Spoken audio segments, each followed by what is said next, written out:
आरक्षित की गई ज़मीनें किस किस को दे दी गई, कैसे नेताओं ने, कैसे अधिकारियों ने उन पर क्या क्या बना लिया, मॉल्स बना लिए, क्या कॉलोनीज काट दी, एंक्रोचमेंट हो गया।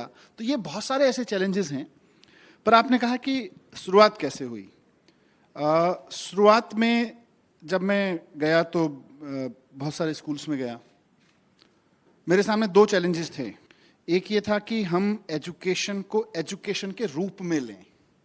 फंडामेंटल थॉट प्रोसेस जो मेरा है एजुकेशन को लेके वो ये है कि हमने एज ए नेशन एजुकेशन को समझने में थोड़ी गलती कर रखी है। हमको लगता है एजुकेशन सिर्फ और सिर्फ ह्यूमन रिसोर्स डेवलपमेंट का काम है, जबकि एजुकेशन एक 360 डिग्री ह्यूमन खड़ा करने का काम है। उसमें से ह्यूमन रिसोर्स डेवलपमेंट उसका एक छोटा सा एंगल है। इसलिए हमने देश में शिक्षा मंत्रालय भी नहीं रखा हुआ। हमने कहा शिक्षा का काम तो हम एचआरडी मिनिस्ट्री से करवा लेंगे, विच इज नॉट हैपनिंग। तो वो मेरा फंडामेंटल है जिसकी वजह से मुझे लगता है कि एजुकेशन मिनिस्टर होना इंपॉर्टेंट है। लेकिन जब मैं स्कूल्स में गया तो वहाँ देखा कि वहाँ मैं टीचर्स से मान लीजिए बात करता था, प्रिंसिपल से बात करता था, हायर एजुकेशन के अपने प्रिंसिपल कुछ यहाँ भी बैठे हुए हैं उनसे डिस्कस करता था, भाई कुछ इंप्रूवमेंट करने हैं। तो बेसिक क्वेश्चन आता था, सर इंप्रूवमेंट तो ठीक है लेकिन ये स्कूलों में जाले लगे हुए हैं, हम स्कूलों में जाते हैं डस्ट पड़ी रहती है, इनका क्या करें। एक एक कमरे में 150 बच्चे तक भर रखे हैं आप लोगों ने, तो वो तो सिस्टम से ही पूछेंगे। पब्लिक स्कूल्स या प्राइवेट? Government schools.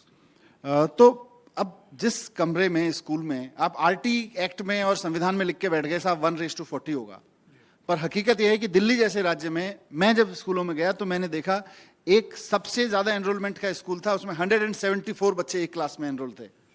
वहां भगवान को भी आप बिठा दीजिए वो नहीं पढ़ा सकता था। अब मैं प्रिंसिपल और टीचर को बोलूं साहब वर्ल्ड क्लास करना है, वो कहेंगे साहब पहले आपने कानून के क्लास के हिसाब से तो ले आओ, वर्ल्ड क्लास तो बाद में करेंगे, जितना आपने कानूनों में लिख रखा है उतना तो कर लो। तो इसलिए पहले फिर हम लोगों ने तय किया कि इंफ्रास्ट्रक्चर पे काम करना है। तो पहले साल हमने इंफ्रास्ट्रक्चर पे काम किया।